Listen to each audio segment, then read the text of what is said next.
ટ્રેડિંગમાં ભારે નફાની લાલચ આપીને લગભગ લાખોની સાયબર છેતરપિંડી કરવાના કેસમાં સાયબર ક્રાઇમ પોલીસે એક આરોપીને ઝડપી પાડ્યો હતો. આરોપીની ટોળકી દ્વારા સોશિયલ મીડિયા અને ફેક વેબસાઇટ મારફતે લોકો સાથે છેતરપિંડી કરવામાં આવતી હોવાનું તપાસમાં સામે આવ્યું છે. સુરત સાયબર ક્રાઇમ પોલીસ સ્ટેશનમાં વિષ્ણુકુમાર પટેલે નોંધાયેલી ફરિયાદમાં જણાવ્યું હતું કે આરોપીઓએ ઇન્સ્ટાગ્રામ પર @ઈસા88 નામની આઈડી અને વિદેશી નંબર પરથી સંપર્ક કરી USDT ટ્રેડિંગમાં મોટા નફાની લાલચ આપી હતી.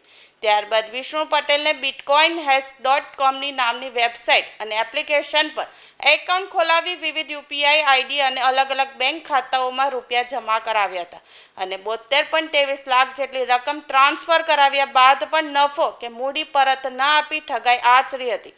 બનાવને લઈ સાયબર ક્રાઇમની ટીમે તપાસ હાથ ધરી લાખોની ઠગાઈના સંડોવાયેલા મૂળ અમરેલી લાઠીનો અને હાલ ન્યૂ અલથાણ ખાતે શિવ રેસિડેન્સીમાં રહેતા દિવ્ય સૂર્યકાંતભાઈ પટેલની ધરપકડ કરી વધુ તપાસ હાથ ધરી છે.